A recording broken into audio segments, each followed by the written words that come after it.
2024 లేదా 25లో డిగ్రీ లేదా బీటెక్ చదివారా? సాఫ్ట్‌వేర్ జాబ్ కోసం ఎదురు చూస్తున్నారా? అయితే కోడ్ జ్ఞాన్ 100 డేస్ కోర్సులో చేరండి. జాబ్ సాధించండి. Welcome to Suman TV. నేను మీ సుమన్ టీవీ నాగ్. వైదిక్ ఆస్ట్రాలజీ ప్రకారం కనుక మనం చూసుకుంటే నెగటివ్ ఎనర్జీస్ అనేవి ఎన్ని రకాలుగా ఉండేటువంటి అవకాశం ఉంది. అది హ్యూమన్ మీద దాని ఎఫెక్ట్ అసలు ఏ విధంగా ఉంటుంది, వైదిక్ ఆస్ట్రాలజీ అటువంటి వాటికి ఏం చెప్తుంది, ఎస్పెషల్లీ విమెన్ మీద ఏ విధంగా ఉంటుందని తెలుసుకుంటూ పాటు వైదిక్ ఆస్ట్రాలజీ ఉమా గారు ఉన్నారు, వారి మాట్లాడి తెలుసుకుందాం. Hello sir. సార్, జనరల్గా వైదిక్ ఆస్ట్రాలజీ ప్రకారం కనుక మనం చూసుకుంటే నెగటివ్ ఎనర్జీస్ అనేవి ఎన్ని రకాలుగా ఉండేటువంటి అవకాశం ఉంటుంది, దాని ఎఫెక్ట్ అసలు రాశుల వారి చూసుకున్నా, నక్షత్రాల వారి కనుక మనం చూసుకున్నా ఏ విధంగా ఉంటుంది? తప్పకుండా అండి. నెగటివ్ ఎనర్జీస్ ఎప్పుడైనా సరే నెగటివ్ ఎనర్జీస్ అనేటువంటివి ఒక ఎక్స్టర్నల్ ఫ్యాక్టర్ నాగరాజ్ గారు. సో ముఖ్యంగా మనం చూస్తుంటే మనం చాలామంది దగ్గర వినే ఉంటాం. ఇప్పుడు నేను చెప్పేటువంటివి కూడా నెగటివ్ ఎనర్జీస్ అనేటువంటి ముఖ్యంగా 4 రకాలుగా విభజించబడి ఉందండి. మొట్టమొదటిది ఏంటి అంటే స్థల దోష శక్తి అంటారు. అంటే మనం వినే ఉంటాం, నాకు ఈ ప్లేస్లోకి వెళ్ళిన తర్వాత, ఈ పలానా ఇంట్లోకి వెళ్ళిన తర్వాత, ఇక్కడ వ్యాపారం పెట్టిన తర్వాత నాకు చాలా బాగా కలిసి వచ్చింది, ఇక్కడికి వెళ్ళిన తర్వాత నాకు అంతగా కలిసి రాలేదు.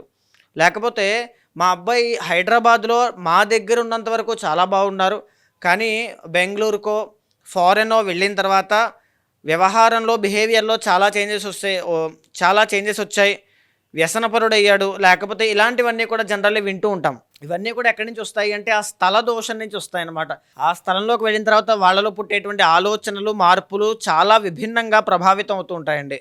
ఇదే కాకుండా స్థల దోష శక్తి అనేటువంటి దాన్ని మనం వాస్తుపరంగా చూస్తే కనుక ఏ వ్యక్తికి ఏ డైరెక్షన్ బాగుంటుంది అనేటువంటిది శాస్త్రంలో ఆల్రెడీ చెప్పబడి ఉంది. అంటే ఇప్పుడు అది సైంటిఫిక్గా కూడా ఒక ఎనర్జీ డైరెక్షన్ లాగా అందరూ ఫాలో అవుతున్నారు. సో మీ యొక్క పేరును బట్టి కావచ్చు, పుట్టినటువంటి డేట్ ఆఫ్ బర్త్ని బట్టి కావచ్చు, ఒక డైరెక్షన్ అనేటువంటిది సూట్ అవుతుంది. ఆ డైరెక్షన్లోకి ఎప్పుడైతే వెళ్తామో, ఆ ఫ్యాక్టర్ని ఎప్పుడైతే టచ్ చేస్తామో, అక్కడి నుంచి మనకి సక్సెస్ అనేటువంటిది, మనీ అనేటువంటివన్నీ వస్తాయి. సో దాన్ని తెలుసుకోవడమే చాలా కీలకమైనటువంటి విషయం అండి. ఇక రెండవది నాగరాజు గారు, మానస దోష శక్తి అనేటువంటిది ఒకటి ఉంటుంది. మానస దోష శక్తి అంటే చంద్రుడు అధిపతి అండి. అంటే చాలామంది విపరీతంగా డబ్బున్న వాళ్ళు ఉంటారు, సంపదలు కలిగినటువంటి వాళ్ళు ఉంటారు, అన్నీ ఉంటాయి, కానీ ప్రశాంతత అనేటువంటిది ఉండదు. ఎప్పుడూ కూడా ఓవర్ థింకింగ్ కానీ, యాంగ్జైటీ కానీ, డిప్రెషన్ కానీ, ఉన్నటువంటి డబ్బును అనుభవించేటువంటి యోగం లేకపోవడం కావచ్చు, ఆర్ లేకపోతే కంప్లీట్లీ మెంటల్లీ చాలా డౌన్లోకి వెళ్ళిపోతారు. సో దీన్నే మానస దోష శక్తి అంటారు. వీళ్ళే కాకుండా వీళ్ళ పక్కన ఉండేటువంటి వాళ్ళకి కూడా ఇది ఎఫెక్ట్ అవుతుందండి. సో చాలామంది అందుకే ఈ చంద్రబలం లేనప్పుడు వచ్చేటువంటి ఇబ్బందులన్నీ కూడా యాంగ్జైటీ, కోపము, విపరీతంగా యాంగర్ ఇష్యూస్ అనేటువంటివి ఉంటాయి. పీసీఓఎస్, థైరాయిడ్ ప్రాబ్లమ్స్ అనేటువంటివి, ఉమెన్కి హార్మోనల్ ఇంబ్యాలెన్సెస్ అనేటువంటివి రావడం, సో తద్వారా మానసికంగా చాలా కృంగిపోవడం, మనోధైర్యాన్ని కోల్పోవడం, ఇవన్నీ కూడా మానస దోష శక్తి నుంచి వచ్చేటువంటిదండి. సో ఇది చంద్రుడి యొక్క బలాన్ని బట్టి వాళ్ళకి ఎలా ఉంటుంది ఏంటి అనేటువంటిది మనం ఈజీగా చెప్పొచ్చు. అండ్ మూడవది మనం చూస్తే నాగరాజు గారు అభిచార శక్తి అండి. అభిచార శక్తి అంటే ప్రధానంగా ఎవరో ప్రయత్నపూర్వకంగా మన మీద చేసేటువంటి ఆచార శక్తులు. ఆచారము అంటే చేయడం అనమాట, శక్తి అనమాట. సో చాలామంది మాకు ఫలానా బ్లాక్ మ్యాజిక్ జరిగిందండి, ఫలానా ప్రయోగం జరిగింది, దృష్టి ప్రభావం చేత చాలా ఇబ్బంది పడుతున్నారు. ఎలా తెలుస్తుంది అంటే చాలామంది విమెన్ బయటికి వెళ్ళేటప్పుడు కానీ, వచ్చినప్పుడు కానీ, లేదా ఏదైనా ఫంక్షన్కి వెళ్ళినప్పుడు కానీ, సెంటర్ ఆఫ్ అట్రాక్షన్గా వెళ్ళినప్పుడు వాళ్ళకు ఉండేటువంటి అట్రాక్షన్ వల్ల దృష్టి ద్వేషపూరితమైనటువంటి భావంతో, ఈర్షపూరితమైనటువంటి భావంతో వాళ్ళు చూసినంత మాత్రం చేత మీకు చాలా రకాలుగా మైగ్రేన్స్ వస్తుంటాయి, హెడేక్స్ వస్తుంటాయి. మనం ఆల్రెడీ నరదృష్టి కోసం చెప్పుకున్నామండి, మహానరదృష్టి, ఇలాంటివన్నీ కూడా. సో ఇవన్నీ కూడా అభిచార శక్తుల్లోకి వస్తాయండి. దీనివల్ల ఏంటి అంటే ఎంత స్థాయి సంపన్న కుటుంబంలో ఉన్న వాళ్ళైనా కిందకి పడిపోతారు. అది హెల్త్ విషయంలో, మనీ విషయంలో, అప్పులు ఏదైనా కావచ్చు. అయితే నాగరాజు గారు, 4వది అతి ముఖ్యమైనటువంటిది అసుర శక్తి అండి. అసుర శక్తి అంటే చాలామంది ఇళ్లలో నెగిటివ్ ఎనర్జీ అనేటువంటిది ఉంటుంది. ఆ ఇంట్లోనే అది ఉంటుంది, లేదా ఒంట్లో కూడా, శరీరంలో కూడా. రాత్రి పడుకునేటప్పుడు, నేను పడుకున్నప్పుడు నా పేకల మీద ఏదో కూర్చుని నన్ను ఏదో భయపెట్టినట్టుగా, నా మాట రానివ్వకుండా ఇబ్బంది పెడుతున్నట్టుగా నాకు అనిపిస్తోందండి. ఒంటరిగా ఉండాలనిపిస్తోంది నాకు. అమావాస్యకి, పౌర్ణమికి నాలో తెలియనటువంటి భావాలు రేకెత్తుతున్నాయి. మా ఇంట్లో వాళ్ళందరూ నన్ను చూసి భయపడుతున్నారు, లేదా ఇంట్లో వాళ్ళు చెప్తూ ఉంటారు, మా అబ్బాయి లేదా అమ్మాయి, సో పలానా వ్యక్తి యొక్క లైఫ్లో అమావాస్యకి, పౌర్ణమికి చాలా డిఫరెన్స్ వస్తుంది, మాకు భయం వేస్తోంది. లేకపోతే బిహేవియర్లో చేంజెస్ అనేటువంటివి వస్తున్నాయి. ఎంత బాగుండేటువంటి జీవితమో ఇప్పుడు ఎలా అయిపోయింది ఏంటి సడన్లీ, ఇలా ఒక భయం అనేటువంటిది స్టార్ట్ అవుతుందండి. సో ఇది కంప్లీట్లీ సహజం. కానీ ఈ అసుర శక్తి అనేటువంటిది చాలా ఇబ్బంది పెడుతుంది. ఈ అసుర శక్తి అనేటువంటిది కొన్ని నక్షత్రాలు వాళ్ళకి పారానార్మల్ యాక్టివిటీస్ విషయంలో సెన్స్ చేయగలిగే శక్తి ఉందని శాస్త్రం ఎప్పుడో చెప్పిందండి. ఫర్ ఎగ్జాంపుల్ జ్యేష్ఠ నక్షత్రం, మూలా నక్షత్రం, మఖా నక్షత్రం కావచ్చు, లేకపోతే ఆరుద్ర నక్షత్రం కావచ్చు, వీళ్ళందరికీ కూడా ఆశ్లేష నక్షత్రం, సర్పెంట్ ఎనర్జీ, సర్పశక్తి అనేటువంటిది వీళ్ళ చుట్టూ ఎప్పుడూ ఉంటుంది. అది ఎమోషన్స్ని కంట్రోల్ చేస్తూ మ్యారిటల్ లైఫ్లో ప్రాబ్లమ్స్ ఇస్తూ ఉంటుంది. సో ఇలాగా కొన్ని నక్షత్రాల వాళ్ళకి, కొన్ని రాశుల వాళ్ళకి వాళ్ళ యొక్క బలం పట్టి ఏమీ లేకుండా వాళ్ళు అదే నక్షత్రంలో జన్మించారు కదండి. ఖచ్చితంగా ఏదైనా ఉంటే కర్మ ఫలితం వలన నేనొక నక్షత్రంలో, మీరొక నక్షత్రంలో జన్మించడం జరిగింది. అలాగనే వాళ్ళ యొక్క నక్షత్రం బట్టి కానీ, రాశి బట్టి కానీ, లగ్నం బట్టి కానీ ఏ శక్తి వల్ల వాళ్ళు బాధపడతారు అనేటువంటిది, జాగ్రత్తలు తీసుకోవాలనేటువంటిది శాస్త్రం ఎప్పుడో చెప్పింది నాగరాజు గారు. మీరు చెప్పిన దాని ప్రకారం అయితే ఉత్తరాభాద్ర నక్షత్రం వారికి కనుక మనం చూసుకుంటే ఈ నెగటివ్ ఎనర్జీ ఫోర్స్ అనేది ఏం ఉండేటువంటి అవకాశం ఉంటుంది. సేమ్ టైం వీళ్ళకి జనరల్గా మనం చూసుకుంటే అక్టోబర్ నుంచి డిసెంబర్ వరకు ఎలా ఉంటుంది? తప్పకుండా అండి. ఉత్తరాభాద్ర నక్షత్రము అనేటువంటి దాన్ని మనం చూస్తే, ఉత్తరాభాద్ర నక్షత్రం వాళ్ళు మానస దోష శక్తి వల్ల కొంచెం ఇబ్బంది పడే అవకాశాలు ఎక్కువ ఉంటాయండి. ఎందుకనంటే వీళ్ళ కోసం మనం కొన్ని చెప్పుకోవాలంటే, వీళ్ళ జీవితంలో ఎంత ఎదగాలి అనుకున్నా సరే వీళ్ళకి తోడు అనేటువంటిది, సహాయము అనేటువంటిది అందదు. ఒంటరి పోరాటం చేయాలి, ఒంటరిగా ఎదగాలి, కష్టపడాలి.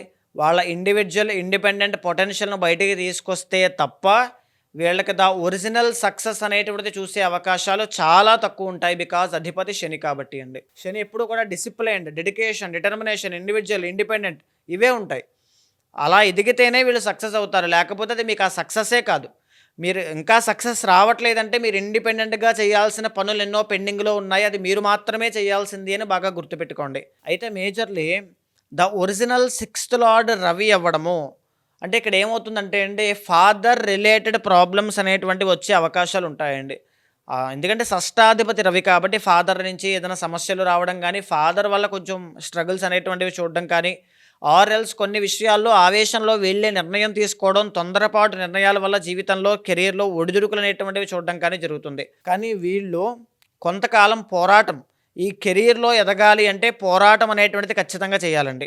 ఎలాంటి కెరీర్స్ వీళ్ళకి బాగుంటాయి జనరల్లీ అంటే, ద ఒరిజినల్ 10th లార్డ్ గురుడు కాబట్టి మేజర్లీ ఈ టీచింగ్ ఫీల్డ్ కావచ్చు, వడ్డీ వ్యాపారస్తులకి కావచ్చు, సైంటిస్టులు కావచ్చు, మూవీ ఫీల్డ్ కావచ్చు, ఎంటర్టైన్మెంట్ ఫీల్డ్ కానీ, క్రియేటివ్ సెక్టార్స్లో కానీ చాలా బాగా రాణిస్తారండి. 7th లార్డ్ కూడా బుధుడు కాబట్టి వ్యాపార రంగంలో కూడా చాలా బాగా రాణిస్తారు. కానీ వీళ్ళకు ఉన్నటువంటి ఒక ఇబ్బంది ఏంటి అంటే, ఎంత సంపాదించినా కోటాను కోట్లు, శతసహస్ర కోటి లాభాలు వచ్చినా సరే వీళ్ళకి రూపాయి కూడా నిలబడదు. చెప్పుకోవడానికి చాలా ఆస్తులు ఉంటాయి. 100 కోట్ల ఆస్తులు అక్కడ 500 ఎకరాలు, ఇక్కడ 10,000 ఎకరాలు ఉంటాయి. చేతిలో కూరగాయలకి 10 రూపాయలు ఉండవు. ఇది వీళ్ళకున్న పరిస్థితి. సో ఎందుకంటే డబ్బు నిలబడదు కాబట్టి విపరీతంగా వెళ్ళిపోతుంటాయి. చెప్పుకోవడానికి తప్ప అనుభవించడానికి చాలా తక్కువ ఉంటుంది. అండ్ ఈవెన్ వీళ్ళు ఏంటి అంటే పోరాటం, వీళ్ళ లోపల ఎప్పుడూ ఒక బర్నింగ్ డిజైర్ అనేటువంటిది పెరుగుతూనే ఉంటుంది.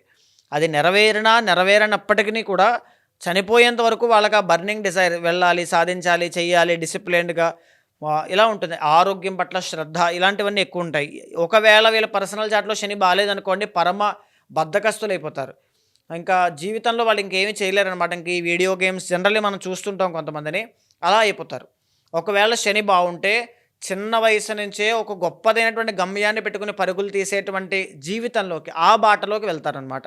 సో అయితే మేజర్లీ అండి వీళ్ళకి మ్యారేజ్ అనేటువంటిది, మ్యారిటల్ లైఫ్లో ఇష్యూస్ ఉంటాయి 100%.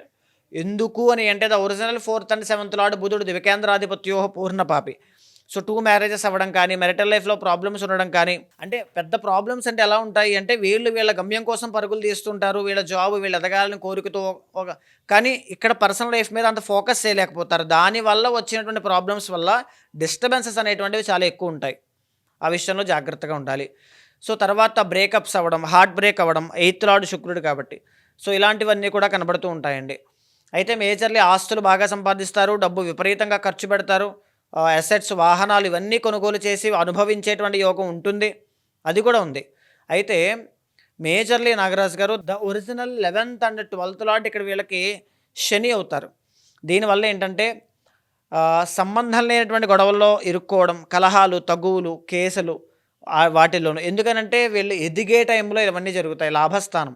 సో ఎదిగే టైంలో ఇవన్నీ జరిగే అవకాశాలు ఎక్కువ ఉంటాయి కాబట్టి ఖచ్చితంగా మీ దగ్గర డబ్బులున్నప్పుడు చాలా జాగ్రత్తగా ఖర్చులు పెట్టకుండా ఉండండి. అనవసరమైన విషయాల్లోకి వెళ్ళొద్దు. మీ చుట్టుపక్కన ఉండేటువంటి వాళ్ళంతా స్క్రాప్, వాళ్ళని నమ్మొద్దు. మీ చుట్టుపక్కన ఉంటూనే మిమ్మల్ని అవసరానికి, అవకాశం కోసం వాడుకునేటువంటి వాళ్ళు చాలామంది ఎక్కువగా ఉంటారు.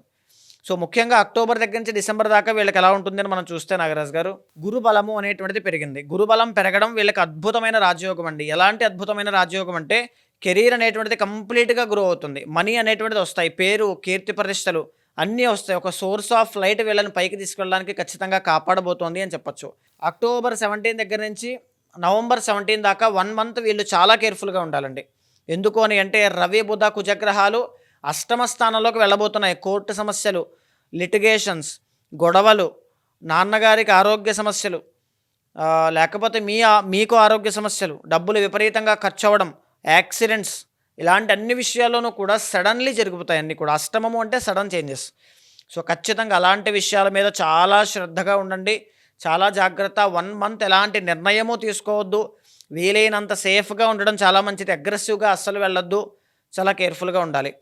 అయితే నవంబర్ 17 తర్వాత నుంచి ఈ ప్రభావం కాస్త తగ్గుముఖం పడుతుంది, కొంచెం ఫేవరబుల్గానే ఉంటాయి. ఓవరాల్గా డిసెంబర్ 27 లోపు ఖచ్చితంగా ఇప్పుడున్న పరిస్థితి మీద చాలా మెరుగైన పరిస్థితుల్లో ఉంటారు.